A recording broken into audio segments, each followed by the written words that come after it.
take apart a Honda VFR left-hand switch block. Two screws under here.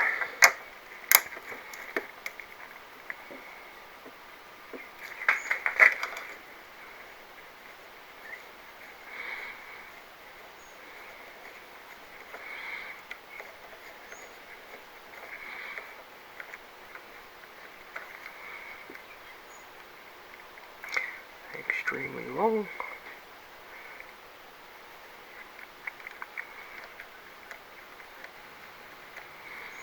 The reason why I'm doing this is my blinker being pushed all the way over and sometimes it doesn't come on. I think that's just the connection's a bit dirty. Don't forget to don't lose the spring washer on it. Put that in my pocket. Should be a second one on the back. Yeah, this doesn't fit in. Here's my little stubby.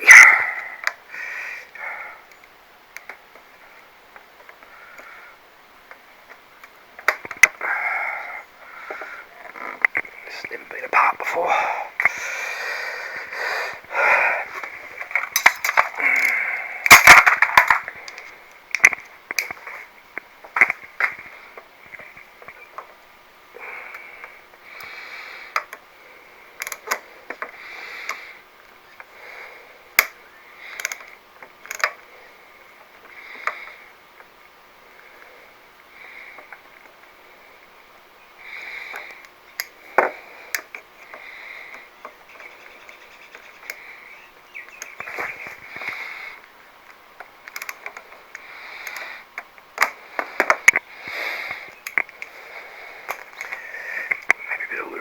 Might help this too.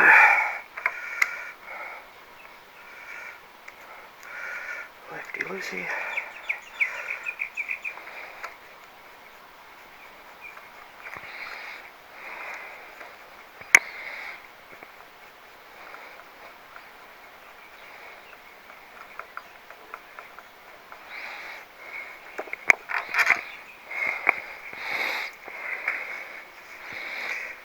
Both be the same, I'm pretty sure.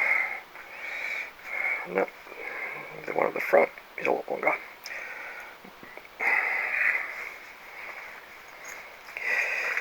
Have to remember that when I pull it apart. And this should just come apart like so. There'll be wires holding it together. As you can see, the blinker switch is pretty straightforward. Yeah, usually there's a plate you can unscrew that undoes the wires. I think this has enough leverage to get it off without taking the switch block across. Cap on you.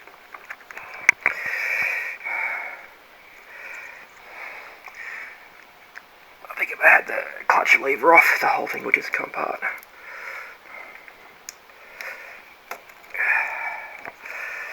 I might need to take the switch block off.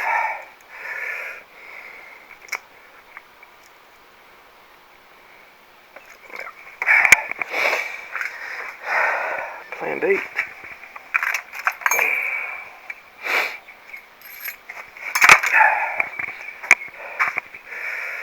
Let's take the switch part apart.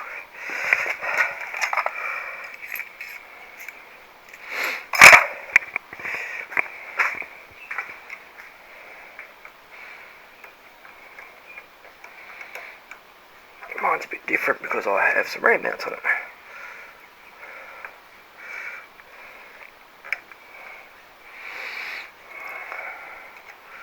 I don't mind taking this off because I've got a new one of these to put on.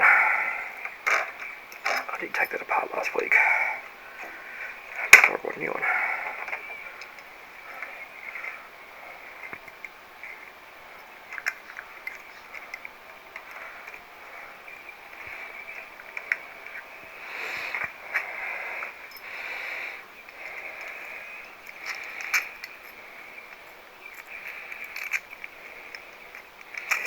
Now if you want to know how to put a ram mount on.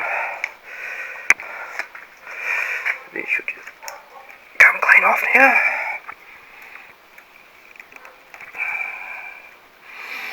It should come clean off. There we go. This should just unbolt. As you can see, it's a little captive thing holding the wires in. You take that off, this whole thing can come apart. As you can see, it is fairly mechanical inside. There's a flasher relay, which is just a spring and a contact switch. The high-low beam. So that's a lot of muck in that. This 2011 model, and it's never been apart. Surprisingly, people think these are some sort of digital switch, but what it is there's a little momentary switch in the bottom there. This lever just toggles it to the side. But it is all mechanical in this part here on how it moves side to side. Hopefully the camera's picking this up. Now you don't really need to pull it apart.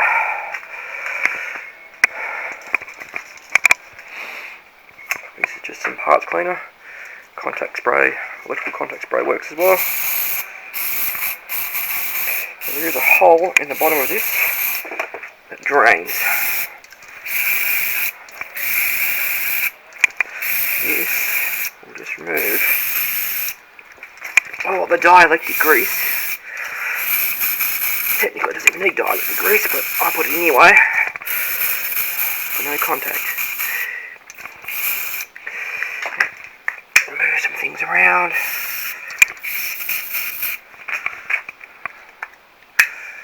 The grease is coming out, it's getting harder.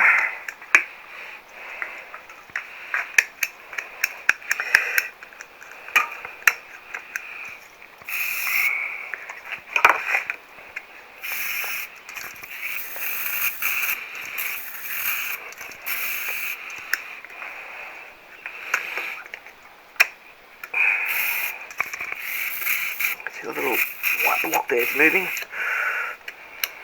And push forward.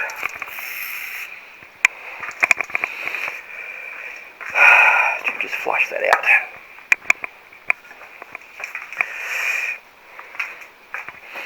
Now, brake cleaner is actually a fairly strong form of cleaner. So I'll let that go. As you can see, there is a drain hole here and here. It's meant to drain it out, but it also lets crap in too, especially if you're riding all weather like I do. Now I'm just going to spray silicone spray over the whole frickin' thing, because that's going to be a little bit of a lubricant.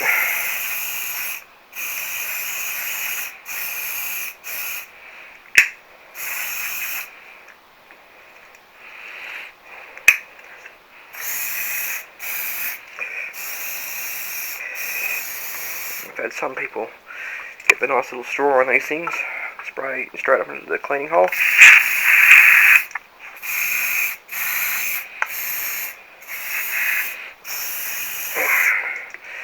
But generally it won't get up into the upper reaches. We'll lubricate a bit of the switch block gear down here.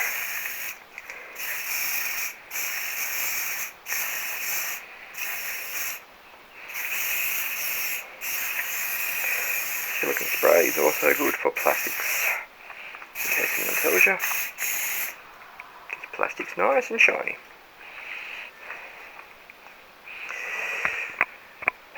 I do have a big jar of dielectric grease, but these are about 50 cents. This is bulb grease, which is just a dielectric grease. Lubricates, doesn't allow any arcing from non-conductive, basically non-conductive grease. Very similar to Vaseline.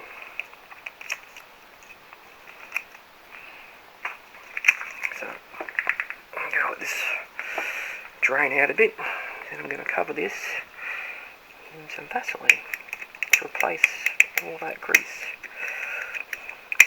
Now you can pull these things apart and they are bloody freaking fiddly.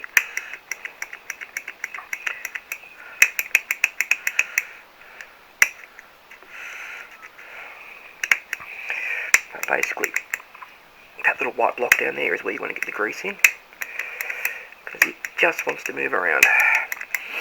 As you can see, it is mechanical with an actual switch on the bottom for the blinker relay. Although up here, the horn, or passing, the horn, are contact switches. Just a simple spring behind them. They make a connection. It makes a circuit. The high beam switch is very similar. As you can see, it is in the off position now, and it goes on. Those two bits of metal just made the contact. That's what you've got to keep clean to make a perfect connection. Now the high beam switch activates by a relay, so it's not a high voltage or high amp.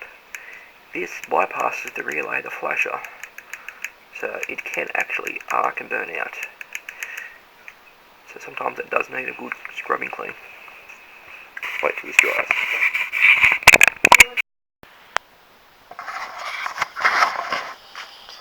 Okay, now that's all dried.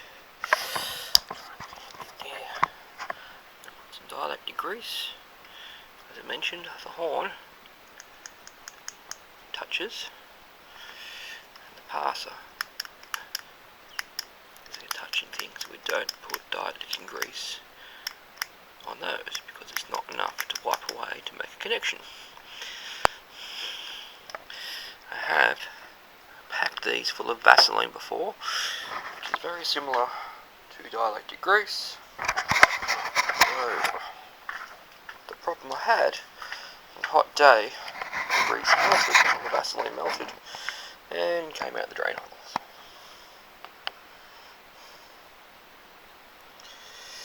In case anyone's wondering, this little mark here is where you line up this, the factory default settings of your switches and levers.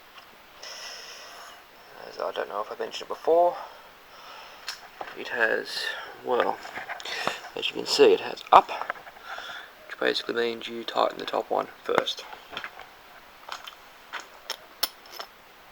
Up. They will be slightly different in the design to clamp. So I think it's a Japanese standard. Front one first, back one second.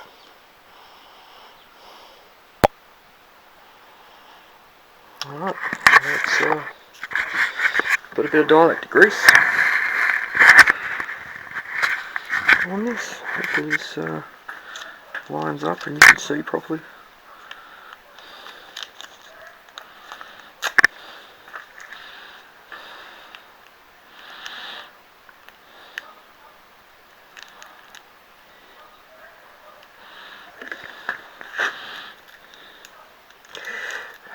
This is just to lubricate the moving parts.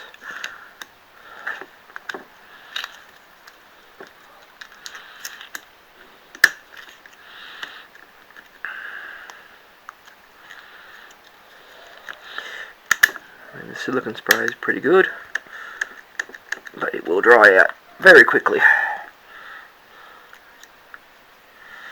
And this protects all the connections from corrosion.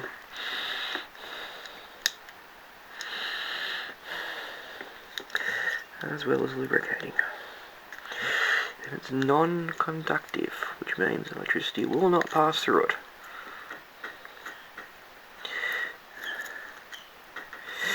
And the concept of lubricating switches is that it will wipe away the surfaces it's touching. Drive that in as good as possible.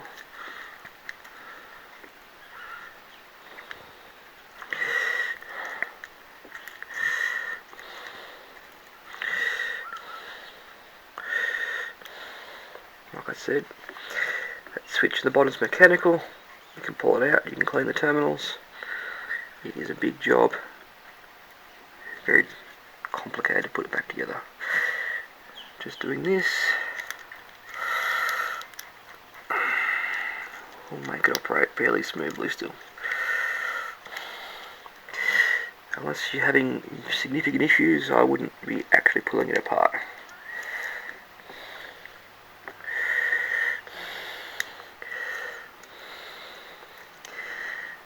Like all disclaimers, I'm no mechanic. I've just been pulling these things apart for a long time at my home.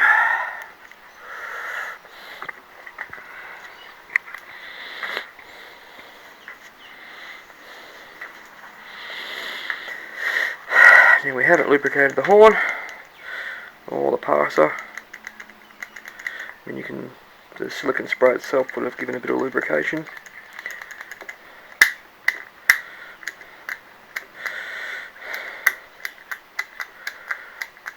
Give them a work around.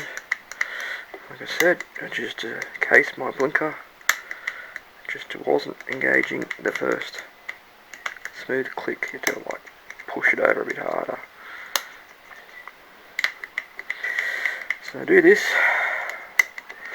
before it becomes a problem.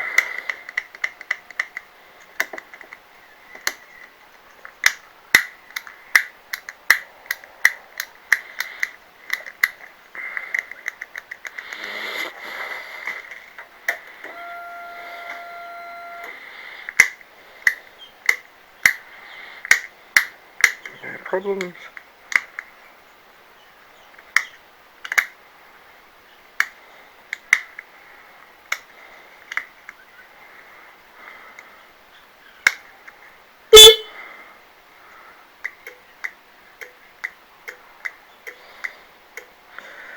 The pass actually does sound like it's going through a relay. Maybe I'm wrong.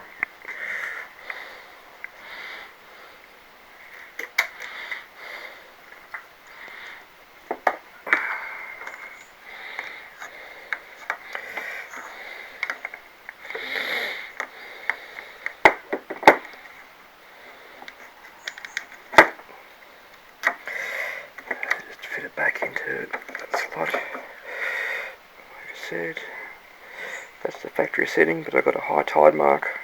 I've obviously rotated it forward myself.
One, tighten it first. Obviously I'm not going to say do one then do the other. You should really tighten them together, but the top one.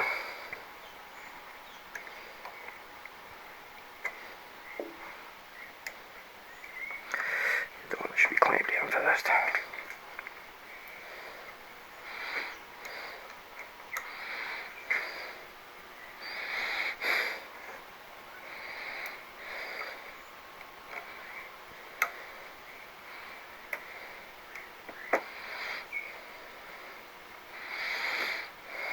Weight of a hand plus half a turn.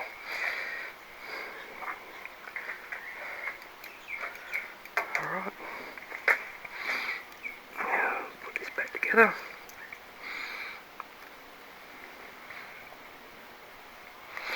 Actually locks into place. Now, although you see me put the bottom one in first, I'm not going to tighten it all the way.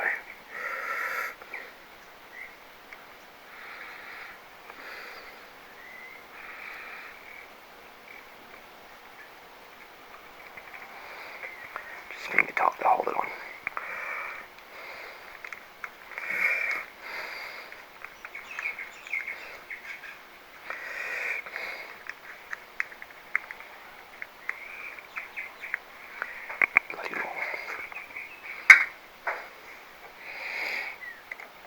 One tip is get a JIS, Japanese Industrial Standard screwdriver,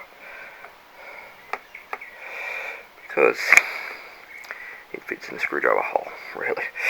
And you do get Phillips, which is slightly different size. And if you don't have the jizz, that's the problem about jizz, you can strip out your screws.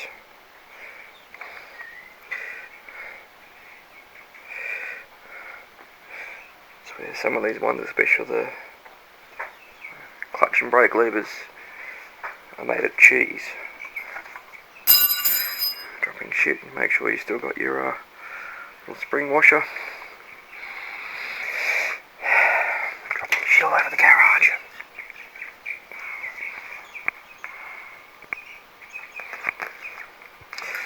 And that is not jizz. I think that is slightly bigger though. Should make a perfect seal.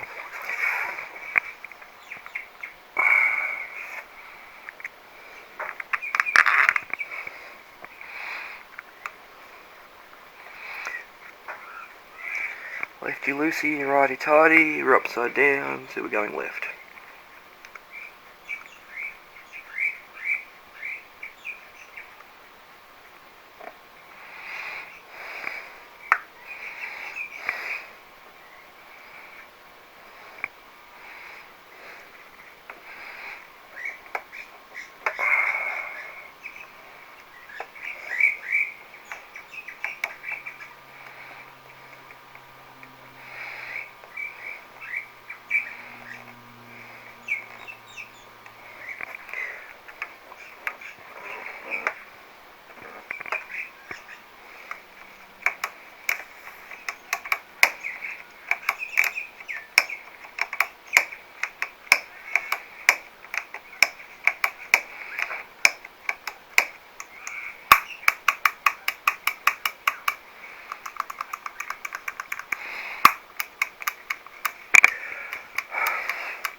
Perfectly smooth.